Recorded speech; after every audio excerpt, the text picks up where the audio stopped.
I'm David Knowles, and this is Ukraine, the latest. Today, we bring you the latest updates from Ukraine, discuss developments in Chechnya, and analyse the appointment of former Prime Minister David Cameron as the UK's new Foreign Secretary. Bravery takes you through the most unimaginable hardships to finally reward you with victory. If we give President Zelensky the tools, the Ukrainians will finish the job. Slava Ukraini! Nobody's going to break us. We're strong. We're Ukrainians. Every weekday afternoon, we sit down with leading journalists from the Telegraph's London newsroom and our teams reporting on the ground to bring you the latest news and analysis on the war in Ukraine. It's Monday, the 13th of November, 1 year and 262 days since the full-scale invasion began. And joining me today are Associate Editor Dominic Nicholls, Politics reporter Genevieve Hall-Allen, and Editor of the Central Asia and South Caucasus Bulletin, James Kilner. I started by asking Dom for the latest news from Ukraine.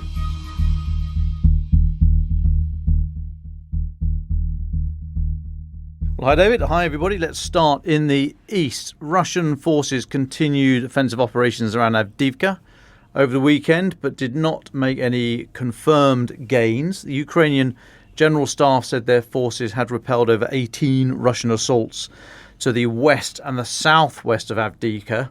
You'll remember basically what's happening there is Russia is trying a double envelopment, so a prong to the south and a prong to the north. Various villages and other towns to the west and southwest of Avdiivka is where a lot of the fighting has been taking place over the weekend. And then a Russian mill blogger said yesterday that Ukrainian forces had counterattacked and restored control over previously lost positions near Vojani, which is 7 k's southwest of Avdiivka. That is all on that southern arm. Regarding the northern arm, again, from Russian bloggers, so as I say, pinch of salt time, but Russian bloggers are saying their forces have continued to advance near to the centre of Avdiivka, some claiming they've reached the outskirts and others claiming that Russian forces hold positions within the town. I don't think that's correct. A Ukrainian Telegram channel specifically covering the fight in Avdiivka said on Saturday that Kyiv's forces had pushed Russian troops out of Stepove, which is about 1 or 2 k's north of the main town, at the main road there, sort of heading north-northwest-ish, after Russian forces had temporarily established positions there. Now, a lot of this reporting is coming from the Institute for the Study of War, ISW. They say they've not observed visual evidence of Russian forces holding positions on the outskirts of Stepove or in the settlement itself. They're also reporting that Ukrainian forces conducted recent successful counterattacks near Avdiivka and have made marginal gains. Geolocated footage published on Saturday indicates that Kyiv's forces had pushed south of Avdiivka near the E50 highway, so that is in the centre, going from the bit that Ukraine holds, pushing further east into the Russian position. So a huge amount of fighting, no real territorial shifting there, but a lot of effort, particularly around to the south, along the villages and what have you, to the south and southwest of Avdiivka. Next, let's dip down to Zaporizhia Oblast and talk about the Bridgehead, or whatever we think it might be, across the Dnipro River that has that's been there for some time now. Russia has not been able to dislodge it. There's confusion this morning in Russian state media over exactly what it is and what's happening down there.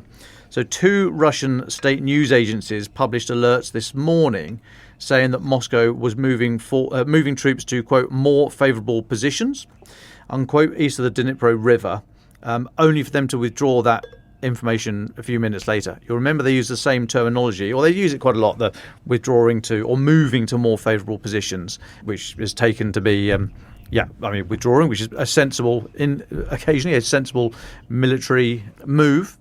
But they don't say withdrawing at all. They always say they're moving to more favourable positions, which they did over the move out of Kherson, you may remember, last year. So in a series of 3 alerts this morning, the RIA state news agency said the command of Russia's Dnieper group of forces had decided to relocate troops to more favourable positions east of the river. It said that after the regrouping, the Dnieper force would release some troops to be deployed in offensives on other fronts. RIA said the Russian military command had agreed with the Dnieper leadership's conclusions. Now, conclusions to what? We don't know. It's not like Russia to allow ideas to come bubbling up from the bottom, and for the bosses up top to say, "Well, hey fellas, you're closest to the action. We'll take your view." So this might be it might be false. It might be blame storming, looking for someone else to take the fall, which is normally out of a window. But anyway, RIA is saying Russia's military command has agreed with Dnieper's leadership conclusions and ordered the relocation of troops to start. But then, a short time later, the RBC news outlet quoted the Defence Ministry as saying, quote, "The sending of a false report about the regrouping of troops in the Dnieper region, allegedly on behalf of the press centre of the Russian Ministry of Defence, is a provocation," end of quote. So they're denying it. Quite who they think is the provocateur, agent provocateur, I do not know, paging Dr. Freud. Anyway, Russia's military last week said its forces had thwarted Ukraine's attempt to forge a bridgehead over the eastern bank of the Dnipro and the nearby islands. That is challenged by geolocated footage from the area. We've been talking about it for a while now. Not that I'm at all saying the Russian MOD isn't a credible source of information. And now, look, it might make sense for Russia to move forces from Dnipro, particularly if, as seems likely, given the events on the ground and General Zaluzhny's comments last week, it looks like Ukraine may have culminated in the offensive in the south. Culmination, remember I've said before, means that you're basically exhausted. So you're not going backwards, but you can no longer maintain forward offensive momentum. So it looks like the counter-offensive, if you like, that started back in June, I think, might be coming to a halt, and they might be transitioning to the defensive for probably, arguably, for the winter. If that's the case, if Ukraine is transitioning onto the defensive to hold what they've gained, Russia obviously would dearly want to push them back, not only to gain the ground that Ukraine has retaken, but also as a propaganda coup. So in order to do that, they might have to take troops, they probably will have to take troops from elsewhere. So that area down by Dnipro could well be an area where they decide to sort of move back onto the lines that already exist. So falling back onto your own lines, onto your own supply lines and your own area you hold, it's a lot easier to, I mean, the actual movement itself can be chaotic, and you needs to be done very, very carefully. That what's called rearward passage of lines, because it can quickly turn into a rout if the enemy have enough forces to really unsettle you. Unlikely in this situation because they've got to get over the river first. But going backwards is very dangerous. But it could and it should lead to a better defended position because you're falling back into your own troops, if you know what I mean. So this could be a sensible tactical move by Russia, which might not cede a huge amount of ground, but could free up troops to go and potentially push back against the gains that Ukraine have made further in Zaporizhia Oblast. Anyway, that's a bit of speculation and analysis. As to what we think is happening, geolocated footage published yesterday shows Ukrainian forces have made marginal advances further into the town of Krinky. So to put you on, we're about 30 k's northeast of Kherson city, across the Dnipro River now. And despite what the Russian MOD is saying, I'll refer you to my earlier comments about them not always telling the truth, Russian mill bloggers have been saying that Russian forces tried and failed to push Ukrainian forces from Krinky, and that those Ukrainian forces are conducting offensive operations further down to the west, so closer to Kherson city, still across the river, but describing a larger footprint than, certainly than Russian MOD would have you believe. Now, these mill bloggers claimed Ukrainian forces have transferred additional personnel to the area, and they are intending to cut Russian logistic lines to strike infrastructure connecting the Russian front line to rear areas across from Crimea, Kherson and Zaporizhia Oblasts. There's obviously no way they would be able to know that. It is a reasonable assumption about why Ukraine might be trying to push through there, but the Russian mill blog community simply won't know. So that is as far as we're going to take that. There's lots of comment on particularly Russian Telegram channels comprising apparent news and analysis, but it's very speculative, and there's no need for us to report any of that further to add to the confusion. So I think we'll just sum that up by saying that there still seems to be a reasonable sized force across the river by Ukraine. Quite what it's doing and what its intentions are, we don't know, and it may have led to Russia possibly ceding some ground, taking troops out, which might then be used to push back against the gains that have been made further round in Zaporizhia. Staying in the south, 3 Russian officers were killed by an explosion carried out by pro-Kyiv partisans in occupied Ukraine, Kyiv has said. The blast, this was during a meeting of the FSB and Rosgvardia National Guard officers in Melitopol, occurred over the weekend. This is according to Ukraine's military intelligence agency. They said this act of revenge, carried out by representatives of the local resistance movement, took place on the premises of the new post office seized by the Russians. Russian authorities were reportedly spotted dragging a burnt car through the streets of the city after the attack. And Ukraine's intelligence agency said the officers killed belonged to Russia's National Guard. Now, Ivan Fedorov, the exiled Ukrainian mayor of Melitopol, said near the military bases of the occupiers, military guards are armed to the teeth all around. An hour before the meeting, traffic was blocked, and suddenly for the enemy, bang, -3 punishments. I think that might be a misquote there. The Melitopol underground is working, he said. Now, we've not been able to independently verify those claims. A couple more. President Zelensky, in his address last night, he's saying Ukraine must be prepared for waves of Russian attacks on critical energy infrastructure and across the eastern front line through the winter. He said, got to be prepared for the possibility they will increase the number of drone or missile strikes on our infrastructure, as widely expected. Oh, sorry, the last bit was me, as widely expected. President Zelensky went on, Russia is preparing for Ukraine, and here in Ukraine, all attention should be focused on defence, on responding to terrorists, on everything that Ukraine can do to get through the winter and improve our soldiers' capabilities. He hailed the what he called heroic efforts of troops defending Avdiivka, and he was speaking last night, a day after the first time in, I think, 52 days that Kyiv was hit by drone strikes and missile strikes. And then just finally, the training centre for Ukrainian pilots to learn how to fly F-16 fighter jets has officially opened in Romania.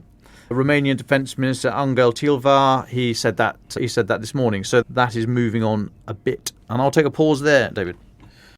Well, thank you very much, Dom. Let's go to Genevieve Hall-Allen, our politics reporter. A big story from the UK today is a dramatic reshuffle in the British government. The important takeaway for this podcast is, of course, the UK has a new foreign secretary. Genevieve Hall-Allen, who is it and how did the day unfold for you?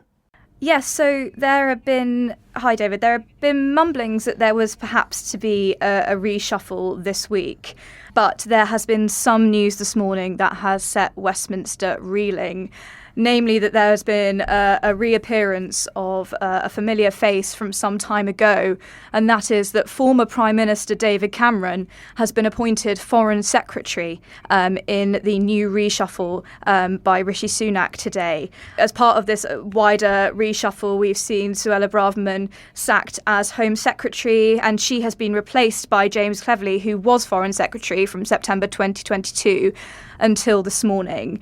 He, in the biggest shock of all so far in this reshuffle, has been replaced by David Cameron, of course, the Prime Minister from 2010 to 2016, first leading a coalition government and then leading the Conservative government from 2015, before resigning following the Brexit referendum result. He was not an MP or even sitting in the House of Lords before today, but he has been awarded a life peerage in connection with his new appointment. So he is now to us Lord Cameron. Announcing his new role, he issued a rather lengthy statement on X, formerly Twitter, saying, "We are facing a daunting set of international challenges, including the war in Ukraine and the crisis in the Middle East. At this time of profound global change, it has rarely been more important for this country to stand by our allies, strengthen our partnerships, and make sure our voice is heard. While I have been out of frontline politics for the last 7 years, I hope that my experience as Conservative leader for 11 years and Prime Minister for 6 will assist me in helping the Prime Minister to meet these vital challenges." Now, in this statement, which is quite long, so I won't read the whole thing, but he admitted that he may have disagreed with some individual decisions made by government figures since he left office. But he added, "It is clear to me that Rishi Sunak is a strong and capable Prime Minister who is showing exemplary leadership at a difficult time." And the news, to say the least, has been pretty divisive, some heralding it as good news for Britain and others questioning why a sitting MP hasn't been handed the role. And also looking back at some of Lord Cameron's controversies, not only when he was in politics, but since leaving. Thank you very much, Genevieve, for talking us through all of that. Just quickly, because I know you have to head off back to the desk, do we have any sense about what this means for the UK's positions on Ukraine and the Ukrainian war. What do you make of this so far? Well, it's going to be an interesting one. I think one thing that will immediately raise questions is, of course, Lord Cameron's standing within the European Union, something that will be hugely important, as it has been since the beginning of the Ukraine war and going forward, what the relationship will be like between the UK and the EU. I mean, will he be a galvanising influence for the bloc or not, given the circumstances in which he left his position as Prime Minister, of course, resigning after Britain voted for Brexit.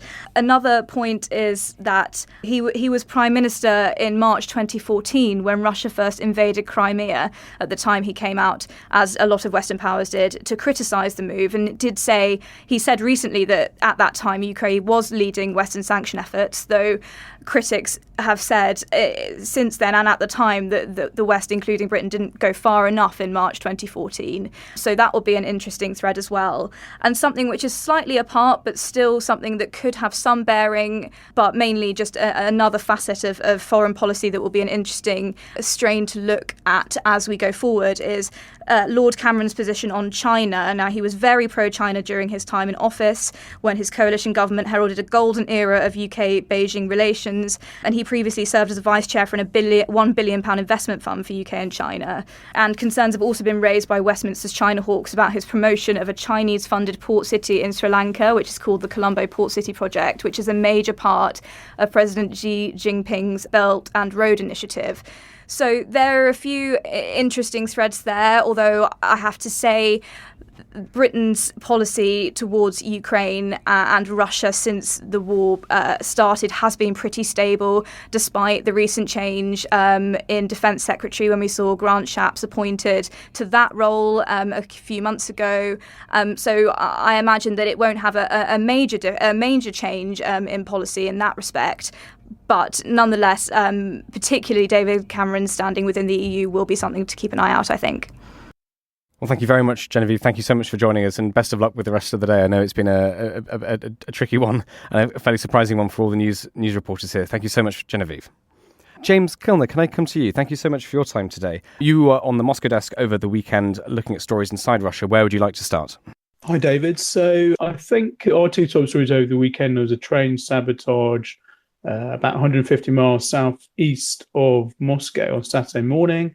It was a large one. They were talking about 19 wagons being derailed, and looking at the photos, it looked pretty serious. The Russian Investigative Committee has launched a terrorist incident, and some details are leaked onto the Telegram social messaging sites, which really highlight the sophistication of the alleged sabotage. They're talking about two IEDs being planted at sort of 10 meters gap, and the saboteurs using some sort of video equipment link attached to trees to monitor the train. So quite a sophisticated attack. The Russian media is also saying this is the closest train sabotage that we've had in Russia since the war started, closest train sabotage to Moscow, and they're highlighting that as a sort of shows the sort of security issues which Russian railways is now facing. As our listeners will know, we've touched on the issue of sabotage in Russia fairly frequently on this programme. And the rail network is absolutely critical to the Russian war effort. I can't stress that enough. This is how the Russian military shifts men and equipment and weapons around. The story that we followed last month was that North Korea has sent roughly 1 million shells to Russia since they signed a deal earlier in the year. All those shells have now moved to the front line in Ukraine through train. So any sabotage on the Russian railway networks is really important. It will slow down the Russian war effort. And it's really important for Ukrainians to see this sort of thing in action. No responsibility has been claimed by any group, which just suggests it may have been an internal operation. So it also is a sign of more resistance to Russian domestic resistance to the war in Ukraine. There are numerous accounts of arson on Russian military recruitment centres regularly. We saw another incident in a regional town, a Molotov cocktail thrown at a Russian recruitment centre over the weekend. But these train attacks and the size of this one are actually really important, David. Thank you so much, James. Could you take us down to Chechnya, where you write that Ramzan Kadyrov, the Chechen warlord, is looking at the issue of succession? Yeah, so this is important. This story's been going on for a couple of months, and we get the opportunity to write about it every now and again. And this is really, the succession issue in Chechnya is really important for Russian stability, which also means the Russian war effort in Ukraine. Now, what has happened is two things have been going on. As regular podcast listeners will know, Ramzan Kadyrov has been, or is suspected of being, ill. He's become very bloated in the last few months. His speech is slurred.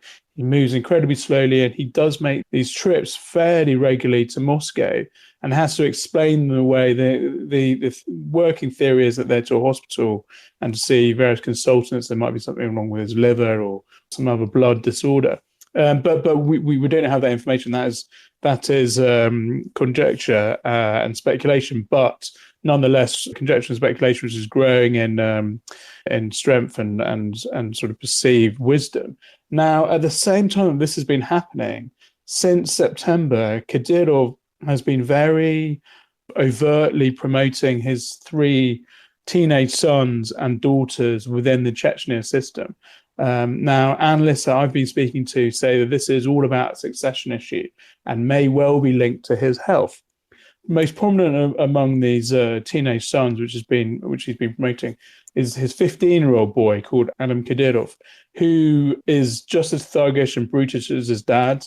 He was videoed in August beating up an unarmed and apparently defenseless and restrained man in a Chechen prison. The man had been brought in for trying to set fire to a Quran. The video is Adam punching and swinging kicks at this guy. It horrified people in Moscow, some people in Moscow anyway. But Ramzan Kadyrov came out and said, he's very proud of his son. He was trying to defend the values of Chechnya and Islam, etc., etc. And since then, he's really propelled this guy, Adam Kadyrov, who struts around with a gold-plated pistol strapped to his side in Chechnya, and whose Instagram feed is filled with him and with firing machine guns and practicing boxing, that sort of character. He's been promoting him. I think he's given him 6 medals now, including the Hero of Chechnya medal, which is the highest that he can hand out, and promoted him up to be his bodyguard.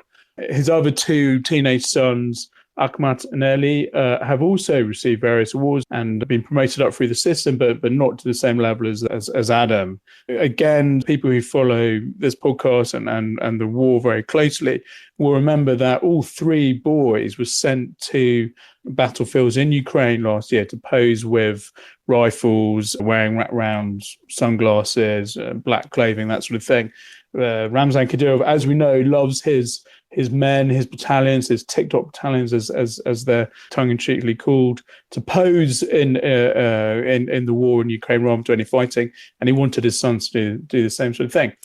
Now, stability in Chechnya is really critical to the Kremlin because of the memories of 2 wars that they fought against Chechen rebels in the late 90s and early 2000s, which were horrific.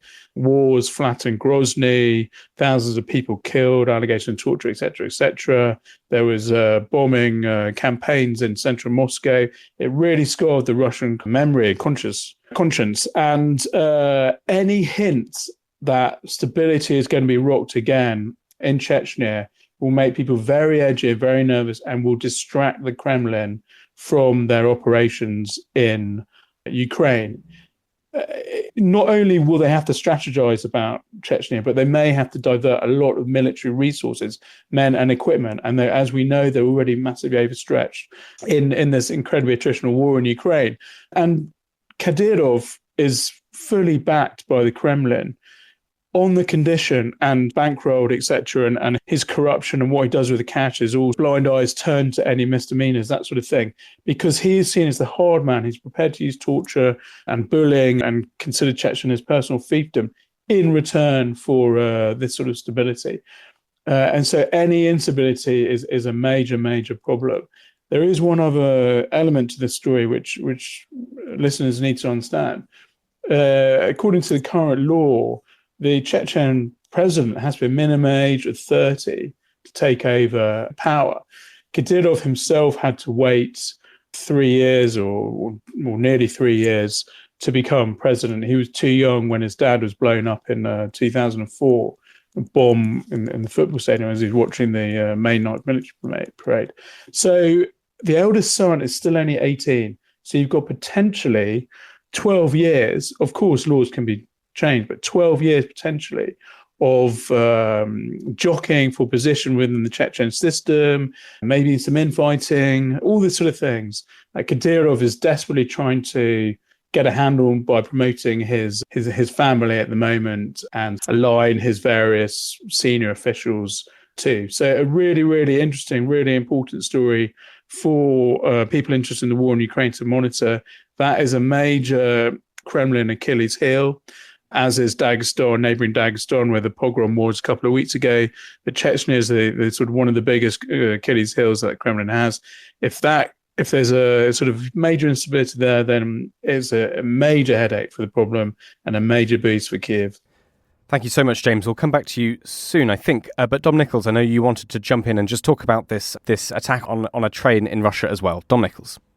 Yeah, I just wanted to talk about these sorts of attacks more broadly and whether or not they actually have any effect whatsoever. And we've spoken about this before. I've done a Defence in Depth film, I think maybe a couple of them actually, about the Special Operations Executive, the SOE, in the Second World War, an organisation that was basically, it was set up by Churchill and just given the orders, set Europe ablaze, which is a brilliant mission statement for anybody who doesn't really like being told what to do.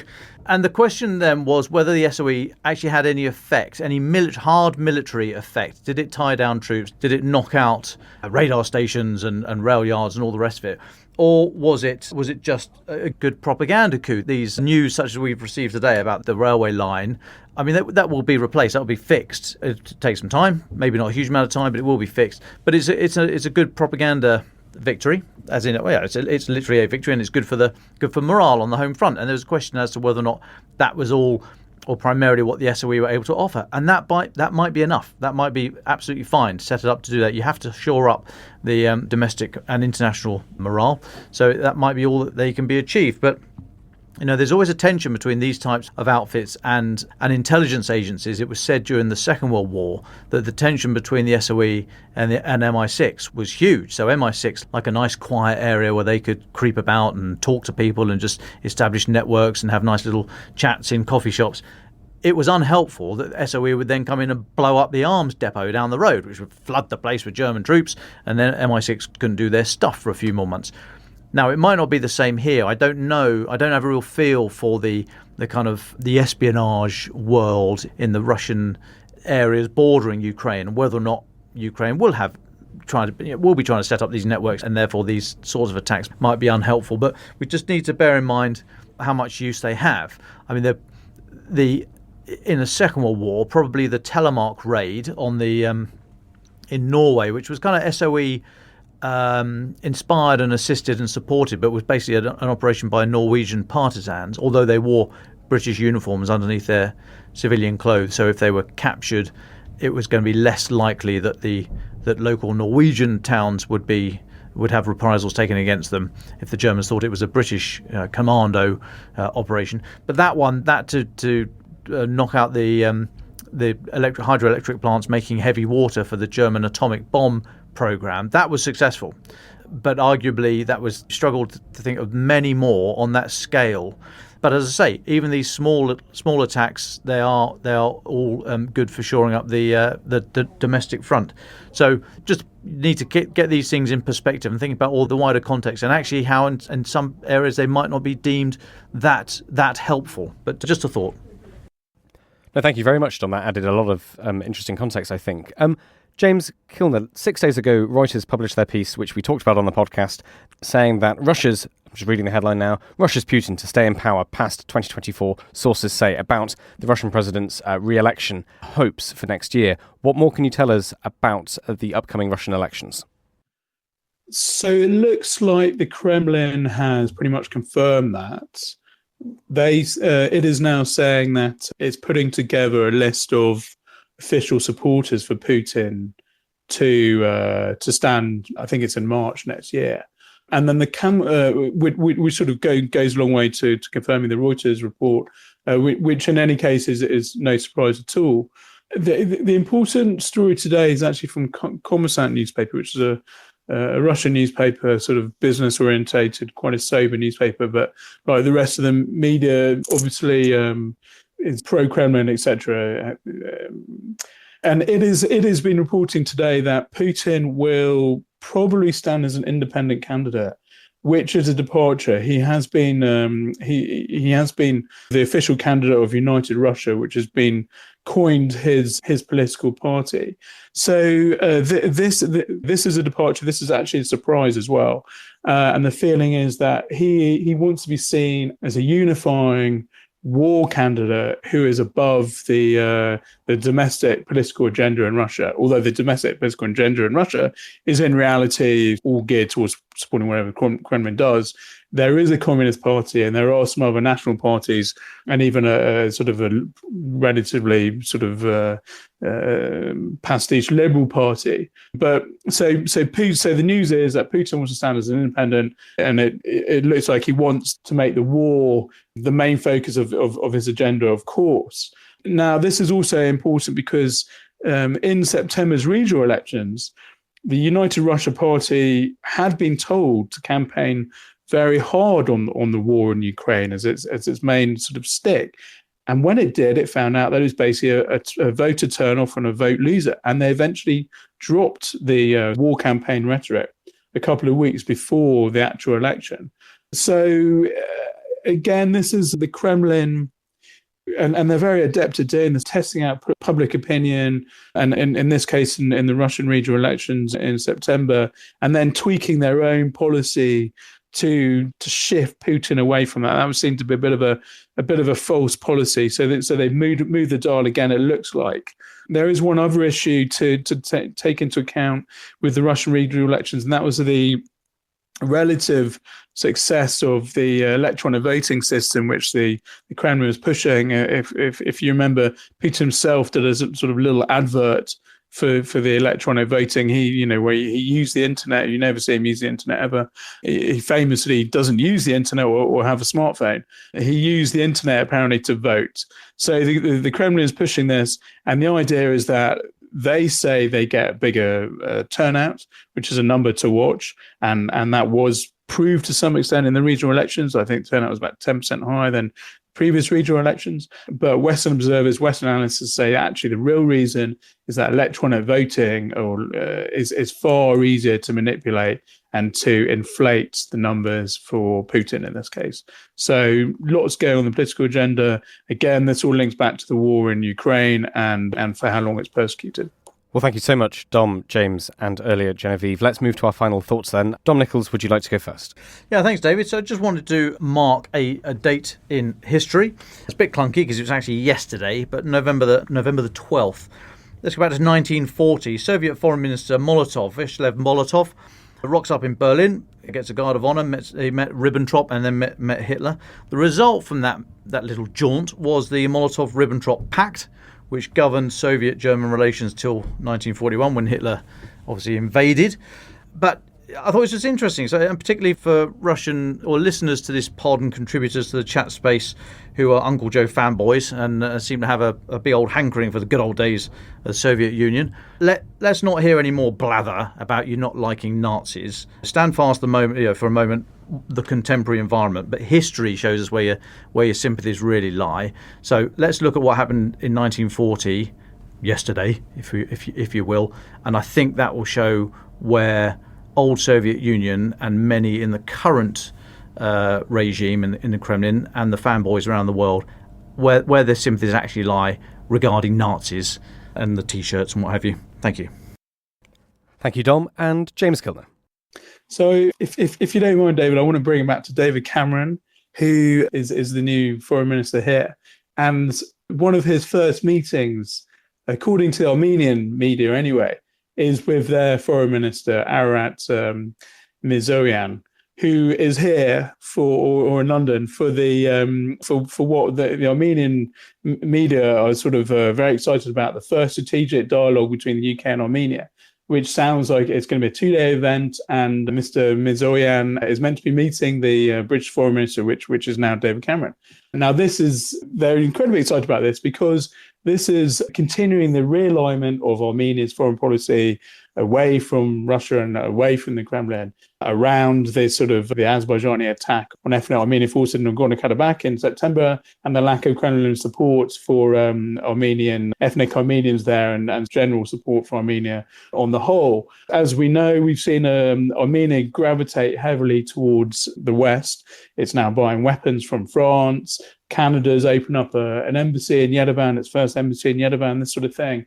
And this is all to do with the war in Ukraine and all to do with the realignment of Russian, previously Kremlin satellite states away from the Kremlin orbit. It also comes, this trip by the Armenian foreign minister, it also comes 2 months after Armenia upgraded their embassy in London from what had been a 2-room operation in something called Armenia House in Kensington, which is an office block, which they've been operating from since 1992, just after independence from the Soviet Union. They've now bought a £17 million townhouse in St James's Square for a brand new embassy. So they are really gearing up their relations with the UK, which I think they see, because of the UK's staunch support for Ukraine, I think they see as a really important potential ally and a potential important stepping stone for Yerevan to step away properly from the Kremlin's orbit. So a really interesting first test for David Cameron. Let's hope he's up to the challenge. Ukraine the Latest is an original podcast from The Telegraph. To stay on top of all of our Ukraine news, analysis and dispatches from the ground, subscribe to The Telegraph. You can get your first 3 months for just £1 at www.telegraph.co.uk/Ukraine the Latest. Or sign up to Dispatches, our Ukraine newsletter, which brings stories from our award-winning foreign correspondents straight to your inbox. We also have a Ukraine live blog on our website, where you can follow updates as they come in throughout the day, including insights from regular contributors to this podcast. You can listen to this conversation live at 1 p.m. London time each weekday on Twitter Spaces. Follow The Telegraph on Twitter so you don't miss it. To our listeners on YouTube, please note that due to issues beyond our control, there is sometimes a delay between broadcast and upload. So if you want to hear Ukraine the Latest as soon as it is released, do refer to the podcast apps. If you appreciated this podcast, please consider following Ukraine the Latest on your preferred podcast app. And, if you have a moment, leave a review, as it helps others find the show. You can also get in touch directly to ask questions or give comments by emailing ukrainepod@telegraph.co.uk. We do read every message, and you can contact us directly on Twitter. You can find our Twitter handles in the description for this episode. As ever, we are especially interested to hear where you are listening from around the world. Ukraine the Latest was produced by Giles Gear, and the executive producers are David Knowles and Louisa Wells.